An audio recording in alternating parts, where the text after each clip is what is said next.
새벽기도 첫날 함께 만나게 돼서 너무 행복합니다. 이번에 새벽의 총진군을 통해서 여러분 모두가 다 문제 해결함의 복을 꼭 받으시고, 첫날 하나님 앞에 하나님 이 문제만은 이번에 새벽의 총진군을 통해서 해결함 받게 해주세요, 이제 그 마음으로 오신 줄로 그렇게 아는데, 그 기도가 하나님 앞에 상달돼서 해결함 받게 되기를 주의 이름으로 축복하고, 또 하나 육신적으로 그리고 영적으로 아파하는 분들, 하나님 이번 교회에 하나님 나 살림의 복을 받게 해주세요.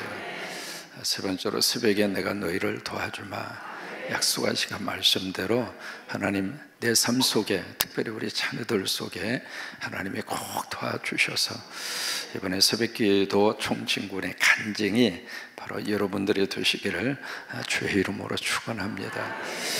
이 사역을 쭉 지금까지 평생을 해오면서 특별히 제가 훌러 신학교에서 썼던 논문이 새벽기도 총진군입니다. 좀 알아주세요.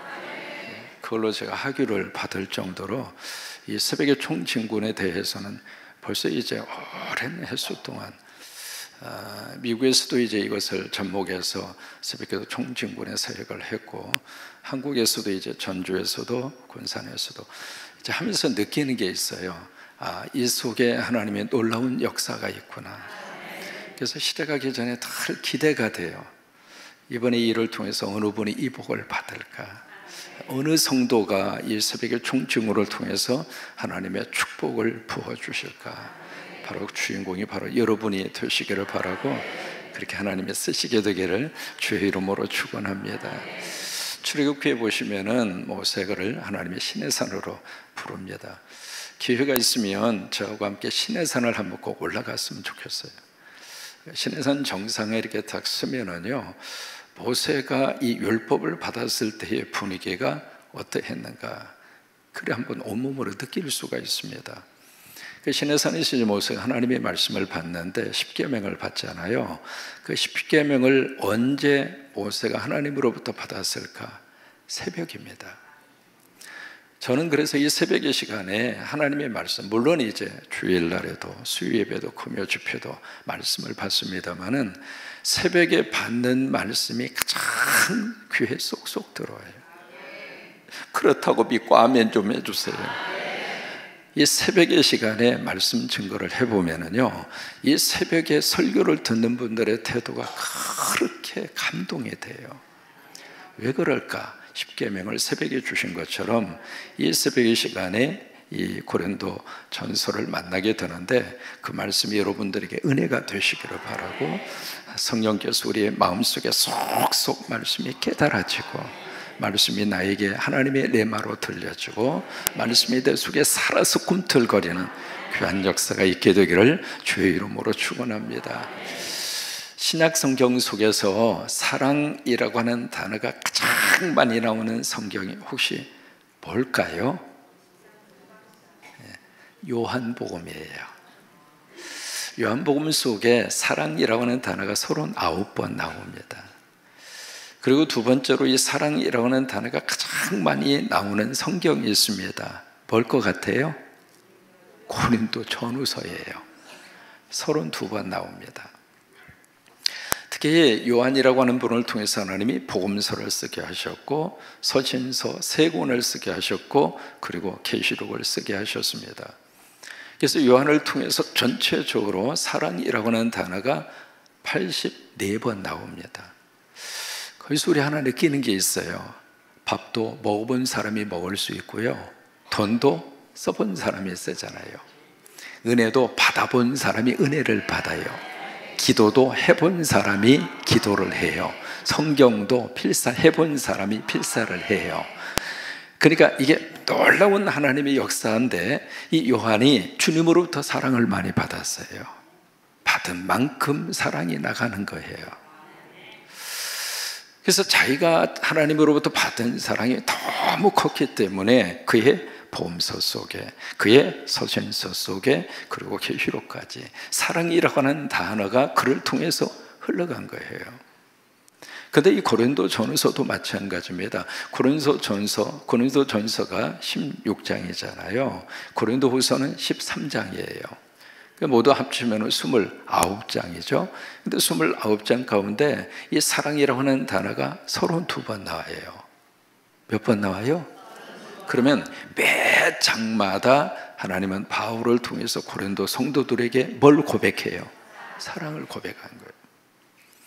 이번에 새벽의 총증군 속에 이 사랑이라고 하는 단어가 머리로 이해가 되고 가슴으로 새겨지고 몸으로 표현될 수 있게 되기를 바랍니다. 들어오시면서 사랑나무에 쓰셨잖아요. 그래서 이제 어느 한 분을 좀 이렇게 픽업을 해서 달라고 그랬더니 어느 권사님의 사랑에 대한 표현이에요. 뭐라고 되어 있느냐면 가족에게 따뜻한 말과 행동하기, 그러면서 여기에 안아주기, 사랑한다 말하기. 이 시간에 여러분 모두가 다 하나님 안에서 한 가족이잖아요. 그래서 이 사랑 실천을 한번 하겠습니다. 가족에게 하기로 했으니까 첫째로 안아주기. 부부지간만 하시고 남자 여자하고만 하세요. 엉뚱한 사람하고 하지 말고.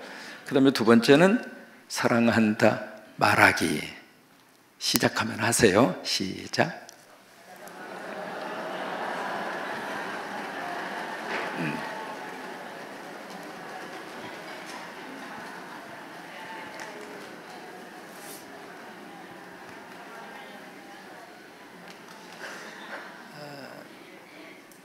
그래서 우리 고린도전서에서 유명한 것이 고린도전서 13장. 무슨 장이라고 그래요? 그 사랑장을 왜 고린도 교회에게 던져주었을까? 그 질문을 가지고 우리가 고린도전서의 말씀의 문으로 들어가기를 원합니다. 그래서 사랑장의 마지막 결론이 믿음, 소망, 사랑, 이 세 가지는 항상 있어야 할 것이다. 삶의 자리에서 이 세 가지는 삶의 기둥이다, 그 말이에요. 믿음이 있어야 살고, 희망이 있어야 살고, 사랑이 있어야 산다. 근데 그 중에 하나를 꼽으라고 한다면 뭐예요? 사랑이다. 이제 그것을 머릿속에 다 기억을 하시고 오늘부터 고린도전서 속에 들어가게 되는데, 이 고린도전서라고 하는 이 편지 형식이거든요. 그래서 끝에 성경에 서자라고 하는 말이 그래서 붙은 거예요. 고린도에 있는 성도들에게 보낸 편지예요. 누구를 통해서? 여기 두 사람의 저자가 나와요. 그들을 통해서 누가? 성령께서 고린도에 있는 성도들에게 편지를 보낸 거예요. 지금 우리는 이 새벽에 하나님이 군산성광교회 성도들에게 하나님께서 성령을 통해서 주의 종 최목사의 입을 통해서 하나님이 고린도서에 보낸 편지를 우리에게 보내온 겁니다. 이 하나님의 편지가 금방 도착했어요. 누구에게? 여러분에게. 아멘입니까? 성경을 그렇게 읽어야 성경이 내 말씀이 됩니다. 성경에는 두 가지의 차원이 있어요. 첫째, 그때 거기서의 차원이 있습니다. 이것을 역사적 관점에서의 성경을 들여다보는 거다, 그렇게 표현하는 거예요. 그때 거기에서, 그러니까 2000년 전에 고려에 있는 성도들에게 하나님이 보낸 편지가 맞아요. 그런데 성경에는 또 다른 차원이 있습니다. 지금 여기에서, 오늘 이 시간에 하나님이 여러분들에게 편지를 보내오셨어요. 그게 고린도전서입니다. 그래서 금방 도착한 이 편지를 우리가 받아 읽으면서 설레이는 마음으로, 그리고 하나님이 나에게 무슨 말씀을 하실까 귀를 쫑긋 세우면서 이 말씀을 들어가면서 매일 새벽마다 하나님의 새벽의 역사와 은혜와 축복을 여러분 모두에게 부어주시게 되리라고 믿고, 유튜브로 이 상황에 참여하는 세계 각처에 있는 여러분들에게도 동일한 은혜와 축복이 넘치게 될 줄로 믿습니다. 자, 우리 1절을 같이 한번 읽겠습니다. 이 고린도전서, 특별히 이 편지를 누가 누구에게 어떻게 보낸 편지인가, 1절을 같이 한번 읽겠습니다. 시작. 하나님의 뜻에 따라 그리스도 예수의 사도로 부르심을 받은 바울과 형제 소스테네는, 여기에 이 편지를 누가 썼는가? 두 사람이 있습니다. 누구예요? 바울하고 또 하나 소스테네라고 하는 조금 낯선 인물을 만나게 됩니다. 이게 참 독특한 것 가운데 하나가, 여기 아까 말씀드린 대로 사도 요한을 통해서 하나님이 주신 놀라운 성경의 책이 5권이 있어요. 요한복음이 있고요, 요한 1, 2, 3, 4가 있고요. 그 다음에 요한계시록이 있습니다. 요한은 그 하나님의 말씀을 쓸 때 독특한 하나의 특징을 가지고 써요. 본인이 복음서를 쓰거나 이 서신서를 쓰거나 계시록을 쓰고 있다고 하는 것을 철저히 감춥니다. 그래서 요한복음을 여러분이 읽어보시면은요, 이 요한복음을 요한이 썼다고 하는 것을 익명으로 처리를 합니다. 그래서 가장 마지막에다가 21장에다가 주께서 사랑하시는 제자, 딱 그 한마디를 써놔요. 그러니까 이 복음서를 자신이 썼다고 하는 것을 드러내지 않아요. 근데 바울은 이 편지를 쓸 때 맨 앞에다가 나는 사도된 바울이 이 글을 쓴다. 그것을 모든 서신서에다가 바울은 전부 다 의도적으로 밝히고 있습니다. 고린도전서도 그러고 후서도 그러고 에베소서도 그러고 빌립보서, 갈라디아서, 데살로니가전서, 디모데전서 살 것 없이 바울이 썼던 모든 편지 속에다는 이 편지는 내가 쓴다. 바울이. 그런데 이 바울이 누구냐? 사도다. 그것을 아주 거의 뚜렷하게 밝히고 있습니다. 왜 그럴까? 이유가 있어요. 이 편지를 받는 교회와 성도들이 사도 바울에 대한 사도권에 대해서 의심을 품어요. 당신이 예수님이 선택할 때 12사도 명단에 들어있지 않지 않았느냐? 그럼 당신이 어떻게 예수의 사도가 될 수 있겠는가? 여러분, 군산 성곽교회 담임 목사가 차상령이라고 하는 것을 여러분 모두가 다 인정해 주면 제가 그것을 시간마다 강조할 필요가 있어요? 그럴 필요가 없잖아요. 설교할 때마다 제가요 이 교회 담임 목사예요. 또 설교할 때마다 제가 이 교회 담임 목사예요.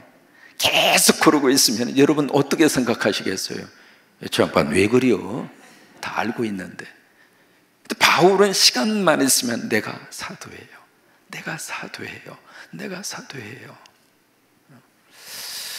이렇게 고백할 수밖에 없는 분위기와 이렇게 고백할 수밖에 없는 상황이 바울에게 주어졌다 이 말이에요. 그러면서 1절 말씀에 바울이 참 기가 막힌 표현으로 고린도전서를 시작을 합니다. 1절 다시 한번 보십니다. 다시 읽으실까요? 하나님의 뜻을 따라 그리스도 예수의 사도로 부르심을 받은 바울과 형제 소스데네는, 여기에 하나님의 뜻을 따라 그리스도 예수의 성도로 부르심을 받은 여러분 한 사람 한 사람, 바로 그 말씀이거든요. 근데 여기 맨 시작 자체가 무엇을 따라서? 하나님의 뜻이에요. 이 새벽에 온 것도 하나님의 뜻을 따라서 온 거예요. 특별히 엄마 아빠 옆에 계시는 우리 귀한 자녀들, 우리 연주 수지도 보는 것 같고, 우리 주영이, 은찬이, 성찬이도 지금 보이는 것 같고, 어디서 주영이, 은찬이 일어나봐.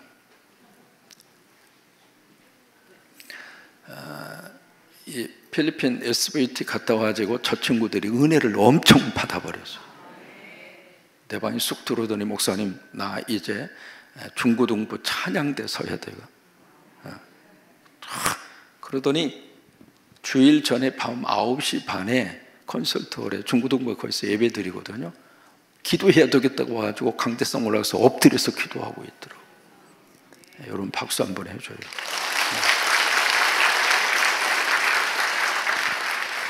들어오는 친구들 다 핸드폰 압수해가지고, 예배드릴 때 무슨 놈의 핸드폰이냐, 다 압수를 해서 핸드폰을 앞에다가 다 꽂아놓고 계속 그렇게 하세요.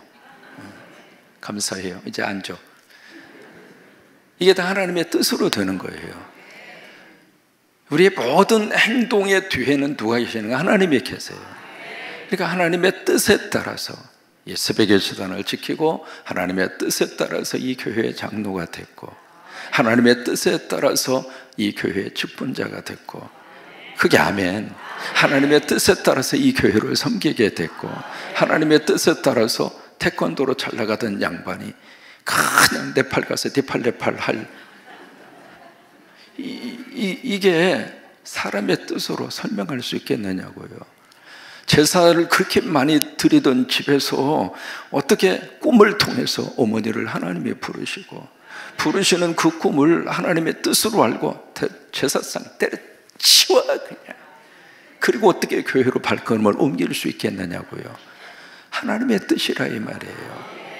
그러니까 바울은 사도가 되기 전에 뭐가 있었는가? 하나님의 뜻이 있다고 하는 것을 믿음으로 고백하는 거예요. 성도들 모두는 다 예수 믿게 된 게 다 하나님의 뜻이에요.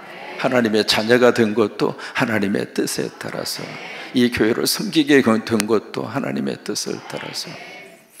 그래서 이제 하나님의 뜻을 따라 그 다음에 그리스도 예수의 사도로 뭘 받았는가? 부르심을 받았다. 이 고린도전서 1장에 부르심을 받았다라고 하는 표현이 5번 나옵니다. 계속 이 표현이 강조되고 있거든요. 2절에서도 고린도에 있는 하나님의 교회 곧 그리스도 예수 안에서 거룩하여지고 성도라고 뭘 받았어요? 부르심을 받았다는 거예요. 9절에 보세요. 한번 표시를 하시면서 쭉 따라와 보세요. 9절에 너희를 어떻게 불러, 그렇게 말씀이 되어져 있잖아요. 그 다음에 24절로 가서 한번 보실래요? 24절, 오직 무엇을 받은 자들에게는, 부르심을 받은 자들에게는 26절, 형제들아 너희를 뭘 봐라? 부르심을 보라 이거예요. 부르심이라고 하는 단어가 계속 그렇게 강조가 되잖아요. 그래서 1절부터 여기에 바울은 그리스도 예수의 사도로 부르심을 난 받았다. 그래서 다메섹으로 가다가 빛으로 오시는 예수님을 통해서 부활의 예수님을 만났고, 그 예수님을 통해서 네가 장차 이방의 그릇이 될 것이다. 누구로부터 부르심을 받았는가? 하나님으로부터 받았다는 거예요. 이것이 우리 믿는 사람들의 영적인 자존심이에요. 나는 하나님의 부름을 받았다. 나 하나님의 자녀다. 나 하나님이 나의 아버지다. 세상을 살면서 우리가 이 영적 자존심 구겨가며 살면 안 돼요. 삶의 환경은 이럴 수도 있고 저럴 수도 있어요. 경제적으로도 좀 넉넉할 수도 있고 부족할 수도 있어요. 우리 몸도 그래요. 평생을 우리가 몸을 가지고 사는데 병이 좀 들 수도 있는 거죠.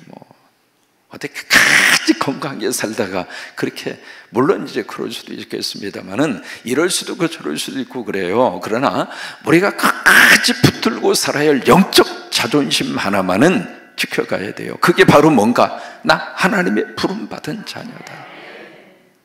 그래서 나는 하나님에게 소속한 자다. 어느 위치, 어느 환경에 우리가 가더라도요, 이 영적 자존심 하나를 가지면 사람이 당당하게 살아요. 기죽을 필요 없단 말이에요. 할렐루야!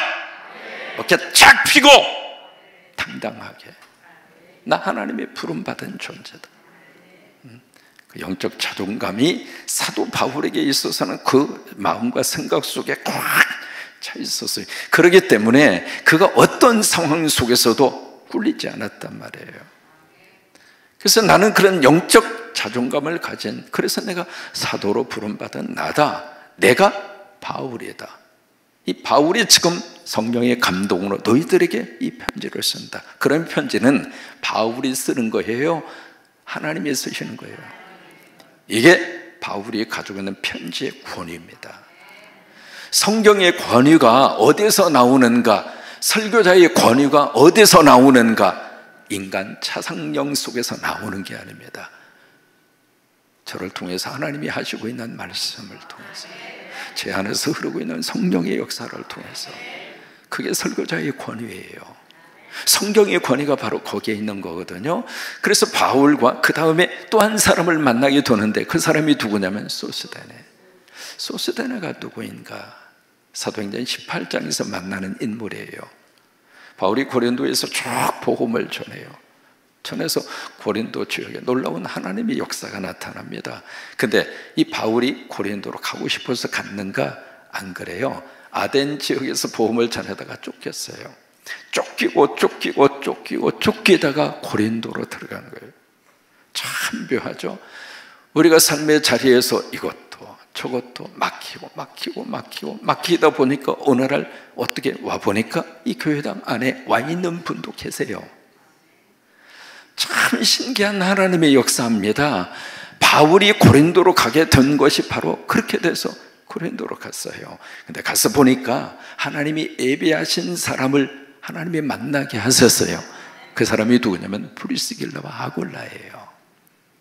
그래서 그 동역자들과 함께 고린도 쪽에서 복음을 팍 전하는데 하나님의 귀한 역사가 나타났죠. 회당에서 말씀을 전하는데 거기에 수많은 사람들이 개종을 하고 역사가 나타나는데, 특별히 이 고린도 지역의 회당장이었던 그리스보라고 하는 사람이 복음을 받아들이고 그리고 기독교인으로 개종합니다. 여러분, 회당장이 개종한다는 이야기는 유대인 입장으로서는 눈이 뒤집힐 이야기예요. 그래서 그 다음에 후임자로 간 사람이 누구냐면 소스데네예요. 소스데네. 그 사람이 그리스보 회당장의 후임자로 갔는데, 이 사람도 바울을 통해서 복음을 듣고 그리고 그리스도인으로 또 개종을 해요. 그 사람이 여기 소스데네예요. 그래서 나중에 바울과 함께 놀라운 이 동역자로 소스데네가 쓰임을 받습니다. 그래서 고린도 교회에게 이 편지를 딱 쓰면서 다른 말 붙이지 않고 바울과 소스데네 하면 고린도 교회 교인들은 다 알았어요. 아, 이분들을 통해서 성령이 우리에게 말씀을 주시는구나. 2절입니다. 그래서 뭐라고 말씀을 하시는가? 2절 같이 한번 고백합니다. 고린도에 있는 하나님의 교회 곧 그리스도 예수 안에서 거룩하여지고 성도라 부르심을 받은 자들과 또 각처에서 우리의 주 곧 그들과 우리의 주 되신 예수 그리스도 이름을 부르는 모든 자들에게, 여기에 성도라고 하는 단어가 나오죠. 성도. 이 성도가 뭔가 세 가지로 설명해요. 참 중요한 말씀을 여기서 우리에게 해주고 있습니다. 우리가 이제 성도라고 하는 표현을 많이 쓰잖아요. 성도. 이 성도가 누구인가라고 하는 것을 오늘 여기 세 가지로 말씀을 하시고 있습니다. 첫째로 성도가 누구인가? 하나님의 교회가 성도예요. 그것을 거꾸로 말하면 성도된 여러분이 하나님의 교회예요. 여러분, 이게 놀라운 하나님의 축복의 역사입니다. 내가 하나님의 교회라고 하는 거예요. 그래서 고린도전서 3장으로 가서 보시면 너희는 이것을 알아라. 바로 너희 안에 하나님이 함께 계시고 너희는 하나님의 성전이고 하나님의 영이 거하시는 전인 줄을 알지 못하느냐. 여러분이 하나님의 교회라고 하는 거예요. 이게 이제 성도에 대한 첫 번째 말씀이고요. 두 번째, 성도가 누구인가? 예수 안에서 거룩하여지는 사람. 이게 성도라고 하는 거예요. 그래서 거룩할 성자를 쓰는 거예요. 여러분, 예수님 안에서 예수님의 거룩한 역사와 능력으로 점점 우리가 어떻게 되는가? 거룩해져요.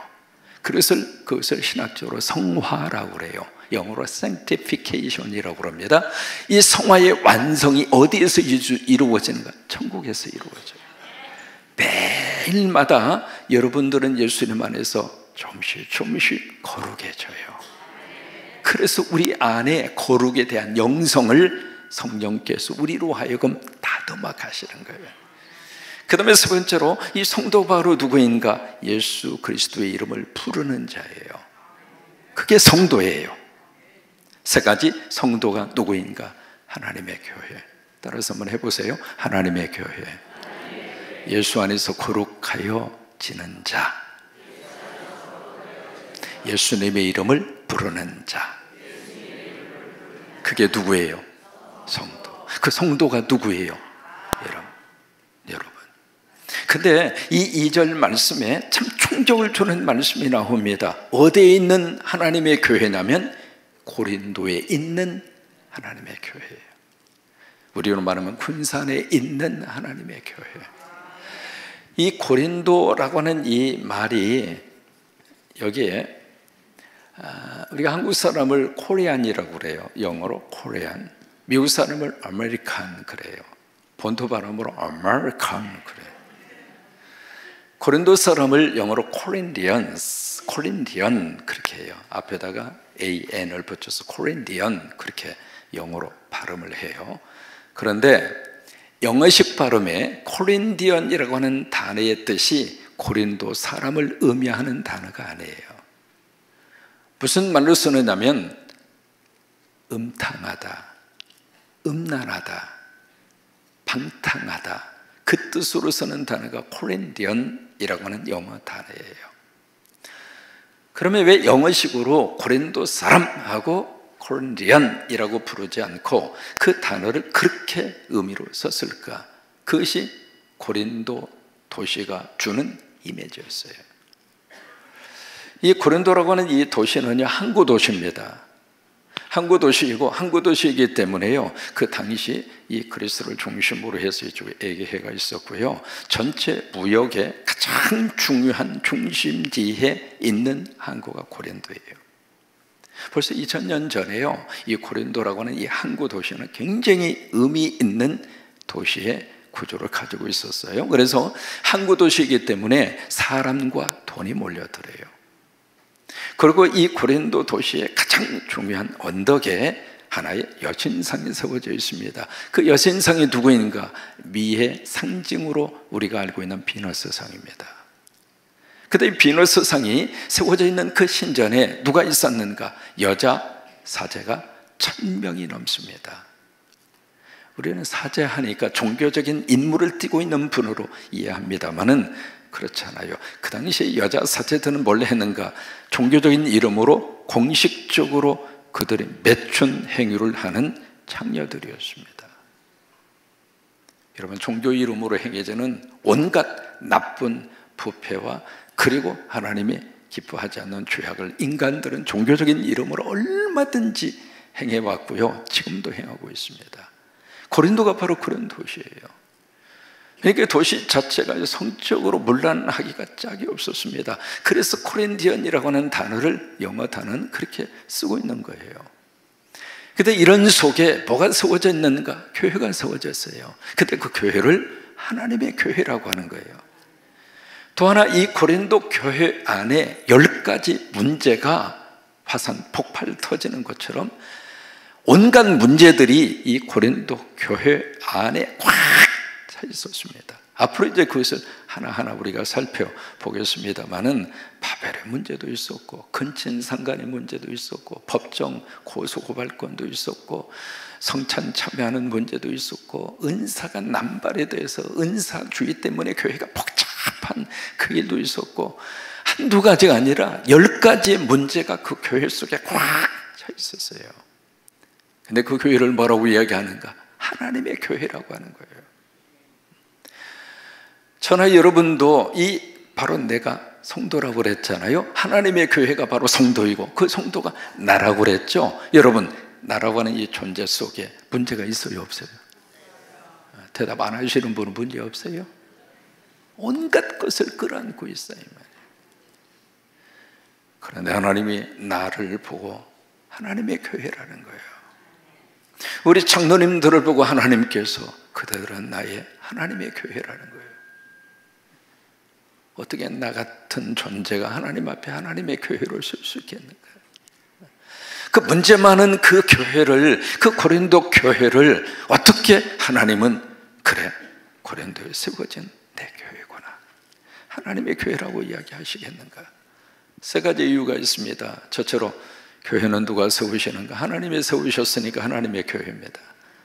성광교회는 누가 세우셨는가? 하나님이 세우셨습니다. 우리 장로님들은 누가 세우셨어요? 그래서 하나님의 교회입니다. 여러분들은 누가 세우셨어요? 크게.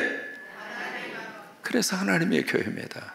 두 번째, 왜 하나님의 교회인가? 하나님이 여러분들을 붙잡고 계시니까. 이 교회를 누가 붙잡고 계시는가? 하나님이 붙잡고 계세요.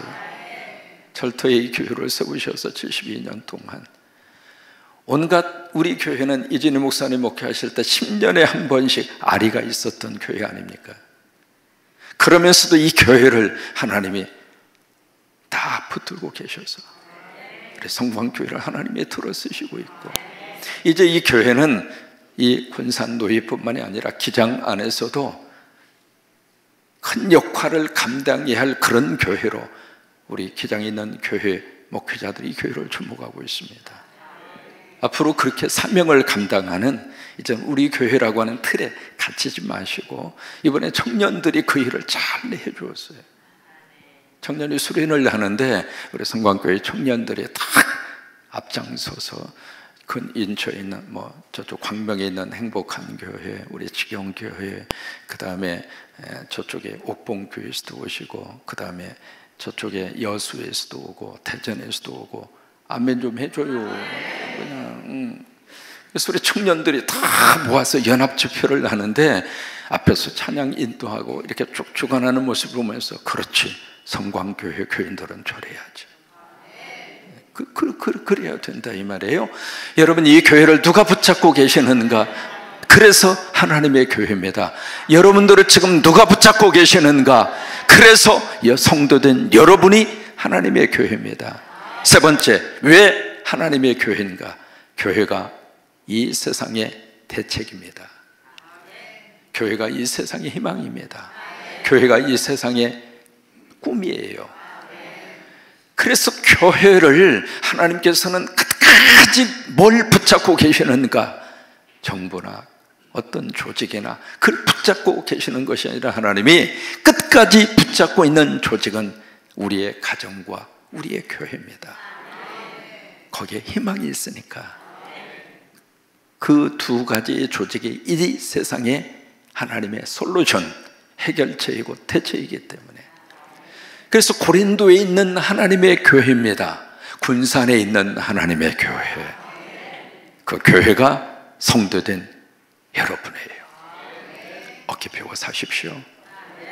그리고 성도됨의 자부심을 가지고, 영적 자존감을 가지고 그렇게 삶을 살아낼 수 있게 되기를 축복합니다. 3절에 뭐라고 말씀을 하시는가? 그렇다면 내가 성도라고 하는 증명을 보여라 이 말이에요. 가족이라고 하는 증명, 동사무소에 가셔서 가족증명서를 떼시면 전북특별자치도 군산시에서 가족증명서를 뗄 수 있어요. 그 딱 보이면 봐라, 가족이지 않느냐, 증명서 보일 수 있잖아요. 오케이, 그러면 내가 성도라고 하는 증명서 보여라 이 말이에요. 내가 보일 수 있는 증명서가 뭐냐? 그게 3절이라고 하네요. 3절 같이 한번 읽겠습니다. 시작. 하나님 우리 아버지와 주 예수 그리스도로부터. 자 보세요. 하나님 누구 아버지? 하나님 누구 아버지? 하나님은 누구 아버지? 내 아버지. 아멘. 성도야 울지 말라. 아빠가 있다. 무슨 아빠? 하나님 아빠. 하나님 아빠. 하나님 누구 아버지? 내 아버지. 하나님 내 아버지. 아버지가 우리를 잊어버리지 않았고 아버지가 우리의 손을 잡고 계시고 그 아버지가 이 새벽기단 지키는 여러분들을 도와주시고 아버지가 우리 자녀들의 미래를 도와주시고 아버지가 이 나라를 보호하시고 그 아버지가 우리를 천국까지 데려간다. 하나님 누구 아버지? 내 아버지. 내 아버지. 3절 다시 읽습니다. 하나님 내 아버지와 주 예수 그리스도로부터 은혜와 평강이 있기를 원하노라. 이게 성도의 증명서입니다. 내가 성도됨을 뭘로 증명할 수 있을까? 나 은혜 있다. 나 은혜 받았다. 나 은혜 받았다.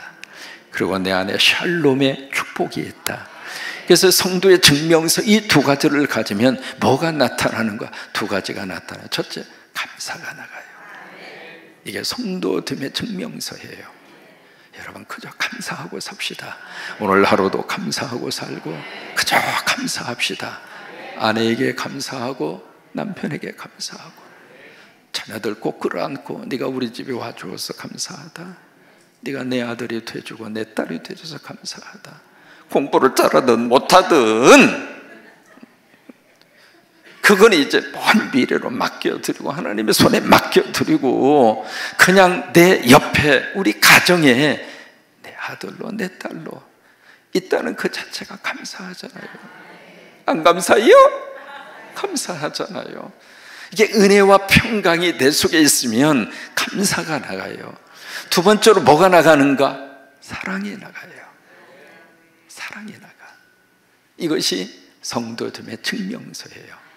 여러분 그 은혜가 넘치게 되기를 주의 이름으로